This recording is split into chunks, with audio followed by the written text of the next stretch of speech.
Hello everyone. तर कसे आहात सगळे? दीपास टेस्टी डिलाईटमध्ये तुम्हा सर्वांचं खूप खूप स्वागत आहे. तर मी गेली होती गावाकडे आणि सध्या गावाकडे घेवडा काढणी सुरू आहे. तर या आहेत काळ्या घेवड्याच्या शेंगा आणि काळ्या घेवड्याची आमटी ही गावाकडे तर खूप प्रसिद्ध आहे, सर्वांना आवडते. तर मी आज चुलीवर काळ्या घेवड्याची आमटी बनवली. तर त्यासाठी मी चुलीवर एक कढई गरम करत ठेवली. त्यामध्ये घातलेलं आहे 2 चमचे तेल, थोडंसं जिरं घातलं आहे, कढीपत्ता घातला आहे. त्यानंतर हे लसूण आणि खोबरं हे ओबडधोबड असं वाटलेलं आहे. तर ते घातलेलं आहे. ते छान परतवून घेतलं आणि बघू शकता मी आज चुलीवर बनवते. तर खूप दिवसानंतर चुलीवरचं असं काही बनवण्याचा योग आला. तर मी त्यानंतर हे घेवड्याच्या शेंगा सोलून त्यातले कोवळे असे दाणे घेतलेले होते आणि आता आपलं लसूण खोबरं परतवून झालं की मी नंतर त्यामध्ये हे घेवड्याचे दाणे घालून ते परतवून घेणार आहे. तर तेलावर आपल्याला ते छान असे परतवून घ्यायचे आहेत दाणे. आणि आता बघू शकता मी छान असे ते परतवून घेतलेत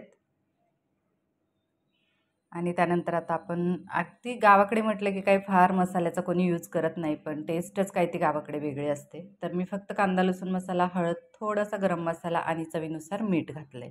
तर हे सगळे मसाले घालून घेतलेत आणि घेवड्यासोबत ते छान असे परतवून घेतलेत आणि थोडंसं परतवलं की नंतर आपण त्यामध्ये पाणी घालणार आहोत. तर आता एक मिनिटभर असं ते परतवून घेतलं आणि त्यानंतर मी त्यामध्ये हे 2 ग्लास पाणी घातले आणि आता आपल्याला या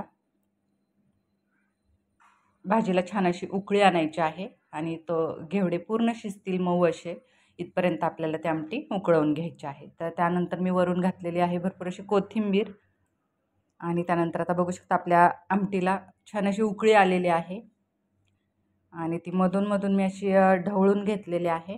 तर बघू शकता कलरही छान आलेला आहे भाजीला आणि बऱ्यापैकी आपली आता ही भाजी अशी अर्धवट शिजली गेली की नंतर आपण त्यामध्ये घालणार आहोत दाण्याचं कूट. तर भाजलेल्या शेंगदाण्याचं कूट घालणार आहे मी.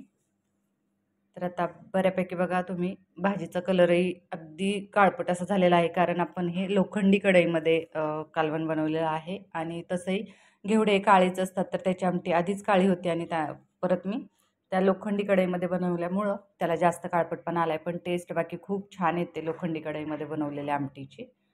त्यानंतर मी आता बघू शकता अगदी 2 चमचे फक्त मी शेंगदाण्याचं कूट घातलेलं आहे आणि परत त्याला एक 5 मिनिटं उकळवून घेतलेलं आहे, कारण आपली आमटी तर शिजून रेडी झालेली होती, पण मी कूट घातल्यामुळे एक 5 मिनिटं उकळवून घेतले आणि नंतर ती आमटी मी एका प्लेटमध्ये काढून घेतलेली आहे.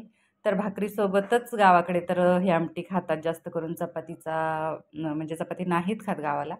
तर मी ही बनवलेली चुलीवरची घेवड्याची आमटी याची रेसिपी तुम्हाला कशी वाटली ते मला नक्की सांगा. तसेच आपल्या चॅनलला कनेक्टेड राहा.